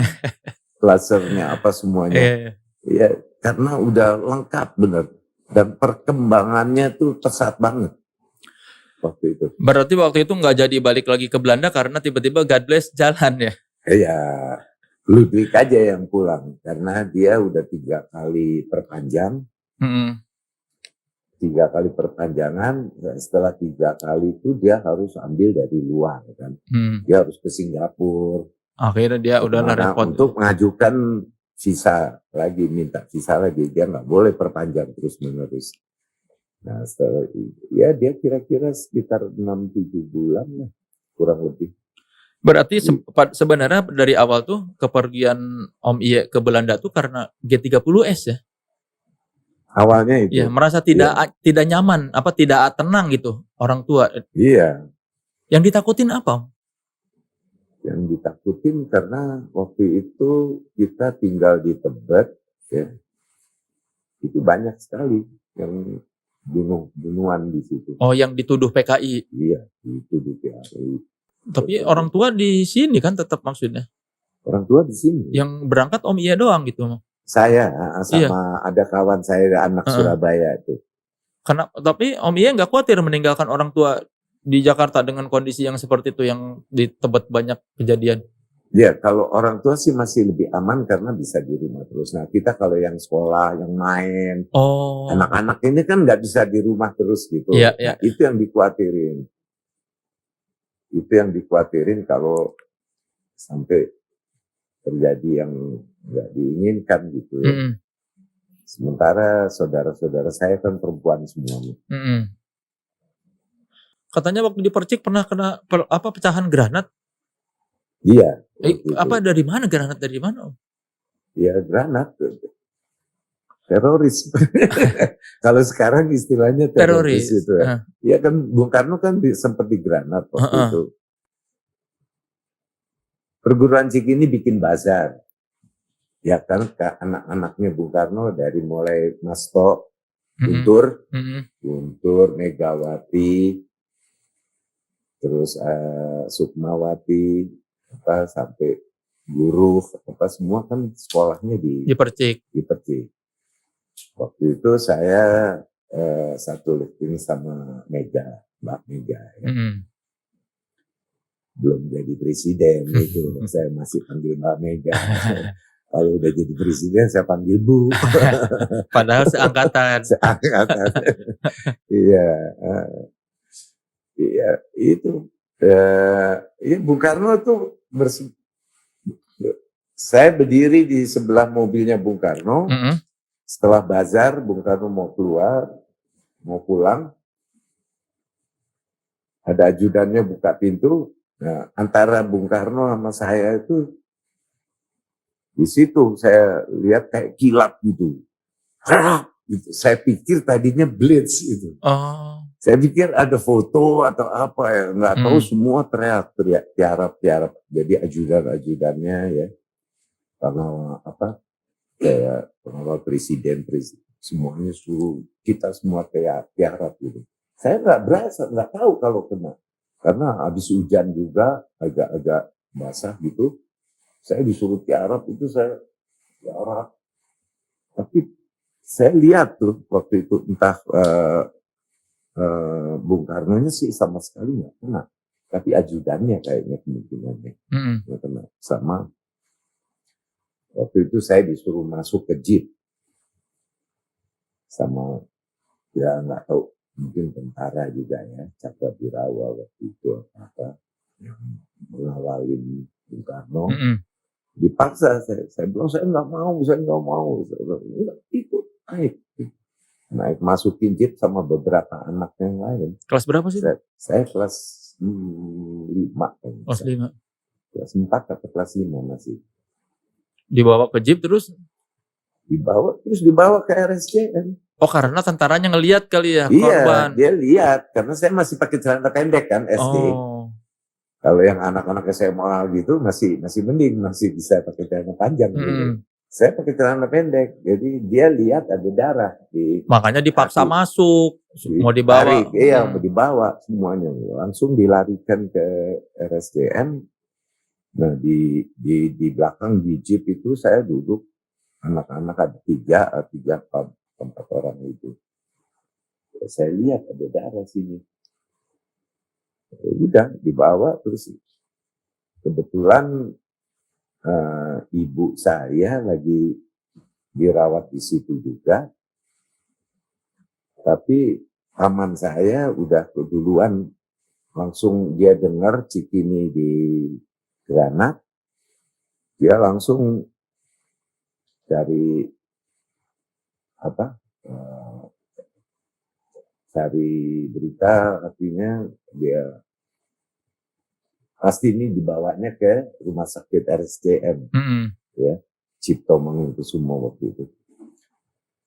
Ya, dia langsung ke situ, paman saya itu, adiknya ibu saya, untuk cari, sebab dia tahu kan, dia biasanya dia yang antar jemput saya di Cikini itu.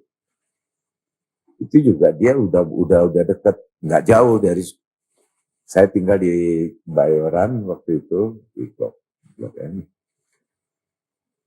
Nah, dia selalu antar jemput saya kan. Nah, dia dari situ dia dengar kabar, langsung kan ditutup kan jalan Cikini Raya, apa itu semua diblokir udah.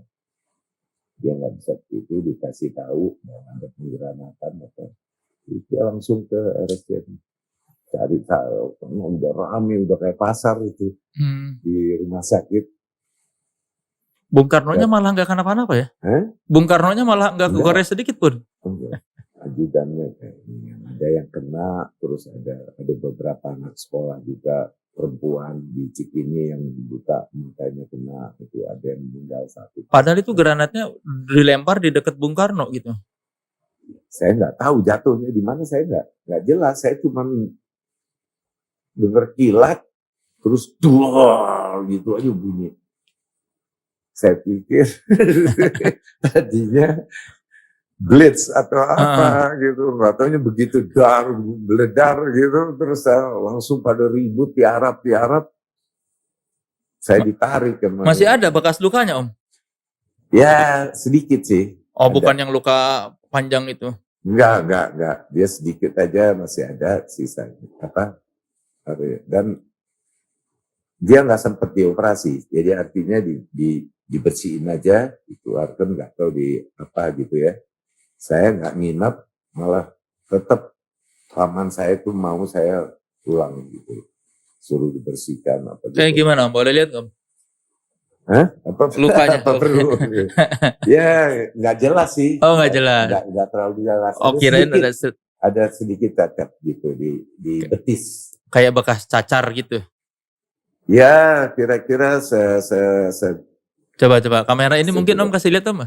Kita pengen lihat nih. Ini kan saksi sejarah. Kasih lihat nih. Kita kasih lihat. Diangkat aja Om ini. Coba. Nah ini ada kamera ini Om. Ya sedikit. Nah ini. Lihat ada sedikit kasih. Berarti Om ya ini cukup melewati banyak banget pengalaman hidup yang luar biasa ya. Seru. Ya alhamdulillah selamat. Selamat dari serangan teroris ya. Iya. Besoknya nggak takut sekolah Om? Hah? Besoknya nggak takut ke sekolah?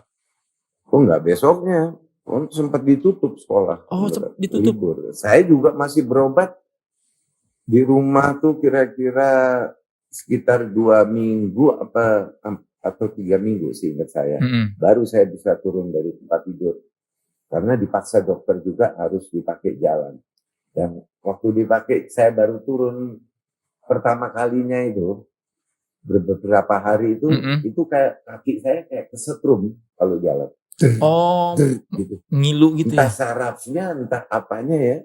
Habis dibersihin apa gitu kan saya sempat nggak bisa jalan, harus istirahat.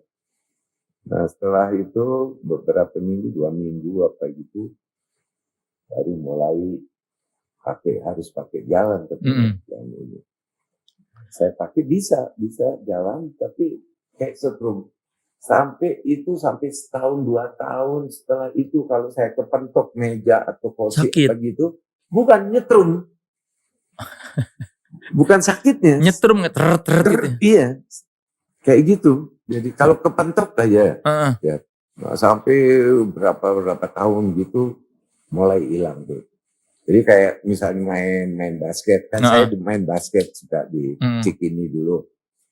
Kalau bertabrakan gitu ya kesetrum rasanya, kayak nyetrum saya.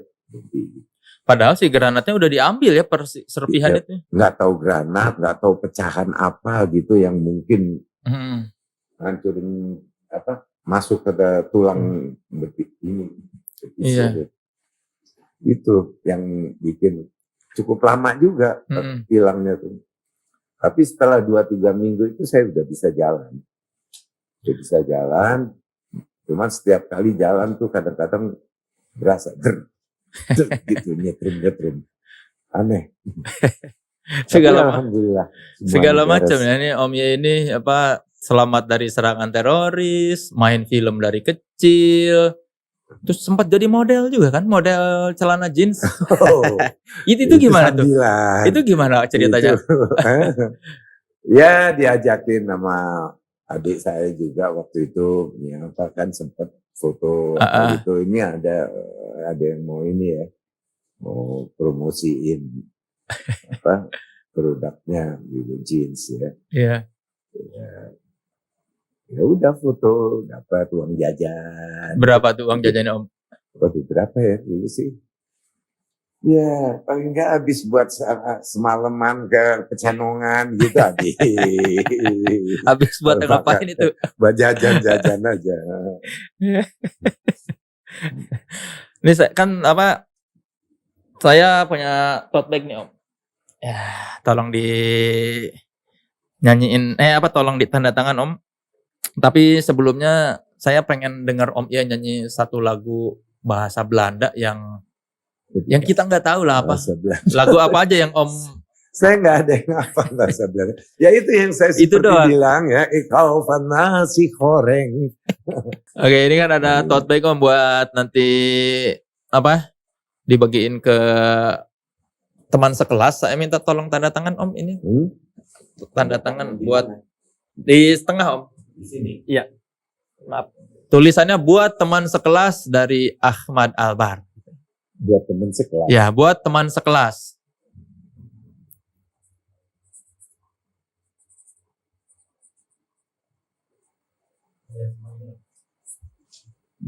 Buat merchandise teman sekelas. Wah.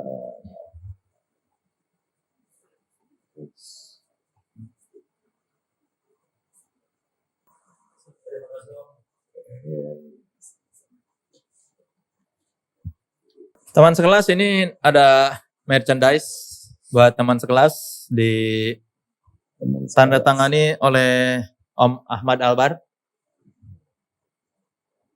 Ini ya, kelihatan? Di depannya ada ini, kaosnya tuh Authenticity. Sama ada tote bag juga ya. Tote bag tuh sudah ditandatangani sama Om Ye. Nanti bakal ada giveaway-nya, silakan aja pantengin keterangannya di Instagram Authenticity. Di sini kalau mau beli merchandise podcast naik kelas ya, silakan ada di e-commerce-nya Authenticity nih linknya. Om, kan Om ini rock, aliran musiknya, nyanyinya teriak-teriak, terus kan udah puluhan tahun. Gimana resepnya supaya puluhan tahun tetap bisa bernyanyi rock dengan maksimal, Om? Aduh, saya sendiri sebetulnya nggak ada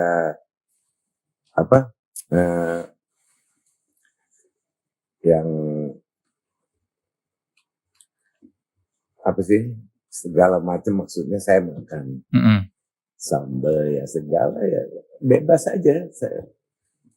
Nggak ada pantangan apa-apa? Nggak ada pantangan, iya. Maksudnya saya nggak pernah ini jaga betul-betul, artinya hanya mengurangin, iya. Apa yang dikurangin? Ya misalnya kalau kita mau tour, mau show, saya kurangin merokok misalnya. Karena saya masih merokok kan. Yan juga begitu, yang lainnya agak dikurangin, kita kurangin, masing-masing kontrol sendiri. Dan kayak apalagi sekarang udah umur gini, nggak seperti dulu saya kalau makan misalnya sate apa gitu, kalau nggak pakai lemak nggak suka, mesti yang lemak apa gitu ya. Nah sekarang ini kalaupun ada lemak ya sedikit, misalnya saya makan, saya kurangin. Kolesterol aman Om? Aman, Level kolesterol aman, asam urat? gula aman. Ya, ya alhamdulillah, bersyukur. Ada olahraga nggak Om? Olahraga belakangan jarang. Kemarin-kemarin? Dulu renang, jogging. Tapi terakhir udah tarsok aja. Ya besok akhirnya nggak dijalanin. Ya paling sekali-sekali ya statis gitu di rumah. Olahraga nggak terlalu rutin. Enggak. Ini Om ini puluhan tahun jadi musisi sih. Sebetulnya waktu kecil pernah ada cita-cita di luar musik nggak Om atau gimana? Ya gimana ya? Cita-cita sih ya. Di sekitar itulah seni ya. Memang itu dari dulu. Film. Ya sebelum musik saya udah film ya. Nah, di saat-saat remaja udah ini sempat film juga, ya, film 20.000 gitu. Itu kan masih muda hatinya. Sampai jadi ya ada kayak panggilan yang kita nggak bisa nolak rasanya gitu. Berarti memang dari kecil panggilannya ke seni ya? Iya, ke seni. Jadi pengennya jadi sukses di musik atau di film. Ya kayak gitu cita-citanya. Ini kan sekarang anak Om Ie 5 tahun ya. Bagaimana tuh rasanya tuh punya anak umur 5 tahun di usia 75? Seru. Serunya di mana? Ya beda ya. Kita dulu waktu masih muda punya anak gitu karena kita banyak kesibukan ninggalin itu. Rasanya ya nggak terlalu care gitu sama anak. Ya. Tapi di saat-saat tua makanya ada orang bilang katanya kita kadang-kadang bisa lebih cinta sama cucu daripada anak-anak. Ya. Padahal sebetulnya sama gitu. Cuma waktunya aja. Kalau kita pada saat tua dapat anak, itu rasanya sama. Karena sebelum saya dapat anak ini, saya dapat cucu dulu 2. Dan saya dekat sekali dengan sama cucu itu. Dekat. Karena saya banyak waktu, rasanya beda. Waktu kita masih muda, saya punya anak kan udah umur sekarang ya. Udah 40-an. Fakhri misalnya, Fauzi udah sekitar 40-an umurnya. Nah dulu masih kecil pun ya karena sibuk dengan musik, tur, ini itu ya. Di rumah ya dekat, tapi enggak sedekat sekarang ini sama cucu waktu itu. Ya. Jadi cucu tuh sering nginep di rumah malah. Dia dekat sekali sama saya. Anaknya Fahri kan ada 2 kan gitu cucu saya. Sebelum anak saya lahir loh ini. Jadi ini cucu saya lebih tua daripada tantenya. Iya kan itu jatuhnya tante sama anaknya Fahri. Iya. Jadi dia umur 4 tahun sekarang nih, mau 5. Ya. Sementara anaknya Fahri udah umur 7 tahun. Ya kan lebih tuaan dia, tapi ini tantenya nih. gitu. Dan memang beda kalau kita di hari-hari tua ya, kita dapat momongan ya deket juga sama seperti kita cinta cucu gitu. Berarti sebetulnya bukan persoalan orang lebih sayang cucu ya, tapi karena waktunya lebih banyak. Waktunya lebih banyak. Terus rasa ngomongnya itu kita lebih perhatian gitu. Itu aja. Siapa namanya Malayeka Sezan. Albar. Albar. Artinya apa Malaika Sezan tuh? Malaika itu bidadari, cantik. Ya Albarnya fam. Kalau Sezan itu cantik. Iya. Oh, Malaika tuh bidadari. Malaikat. Oh, malaikat. Oh. Iya, itu bahasa. Sezan itu cantik. Oh. Apa ada harapan-harapan, maksudnya ketika punya anak di umur segini, harapan Om Iye buat anak Om Iye itu apa yang membedakan dengan ketika punya anak zaman dulu waktu masih muda? Ya saya kepingin sih sebetulnya, kalaupun ini anak berbakat ya dalam musik dalam seni lah pokoknya, dalam kesenian, karena saya lihat dia senang nyanyi, senang apa. Tapi saya kepingin dia tetap sekolah dulu, menyelesaikan sekolah dasarnya dulu, terus ya, dan kalaupun dia mau ke arah seni, saya harapkan dia juga belajar, entah itu musik ya, kursus, tapi mempunyai dasar yang kuat. Pendidikan ya. Itu aja. Karena supaya jadi jangan sekarang masih kecil-kecil udah kita ajarin ngamen, ini main film apa gitu, saya tekun dulu sekolah yang itu penting. Setelah belajar sekolah dulu. selesai baru ya, boleh. Kalau mau musik ya musik, belajar musik. Mau jadi artis ya belajar acting, belajar sinematografi, belajar apa kayak gitu, teater. Kalau mau ke teater ya benar-benar tekun belajar gitu, jangan otodidak, itu aja yang penting. Supaya tidak seperti bapaknya. Ya jangan seperti bapaknya ini. Oke teman sekelas, kita doakan semoga Om Iye tercapai ya keinginannya. Dan saya tidak perlu bilang seorang Ahmad Albar naik kelas, keterlaluan sekali saya kalau bilang ini dia sudah naik kelas. Ini mah sudah legend, sudah tidak perlulah naik kelas, karena sebelum Om Iye naik kelas, dia sudah puluhan tahun naik kelas dibandingkan saya ya. Jadi biasanya Om kalau ada bintang tamu di sini, saya bilang, kenapa bintang tamu ini naik kelas karena gini-gini. Wah, kalau saya ngomongin seorang Ahmad Albar mah ya sudah puluhan tahun lalu naik kelas ya. Jadi tidak perlulah saya jelaskan lah. Teman sekelas sudah pinter lah kenapa Om Iye ini diundang ke podcast naik kelas, karena selain Om Iye sudah menjadi seorang legenda, Om Iye juga menunjukkan kepada kita bahwa Om Iye ini bukti bahwa otentik dia dari tahun 70 sampai sekarang tetap dipertahankan, dan Om Iye ini salah seorang yang menunjukkan bahwa dia konsisten berkarya dengan cara tetap otentik. Bahkan hampir 50 tahun depan bandnya. Jadi boleh kita beri tepuk tangan untuk Ahmad Albar. Sekali lagi sebelum kita saksikan penampilan Ahmad Albar, saya mau mengingatkan ini ada merchandise dari Authenticity. Nah, di sana tuh. Nah, ya, lihat nanti ada segala macam. Silakan lihat di e-commerce ini, teman sekelas kalau mau beli. Nah, sini nih. Link ini. Ya, biar editor ada kerjanya ya. Sekali lagi terima kasih Om Iye sudah mampir di podcast Naik Kelas. Kami doakan yang terbaik untuk Om Iye dan God bless-nya. Jangan lupa merchandise God Bless juga sekarang sudah bisa didapatkan di mana, Rocky? Ya pokoknya cari aja lah, ada banyak merchandise. Karena sekarang God Bless sudah mengurus sendiri ya merchandise. Iya. Ya. Jadi silakan dibeli merchandise God Bless, karena salah satu bukti menghargai atau memberi apresiasi pada musisi adalah dengan membeli merchandise-nya.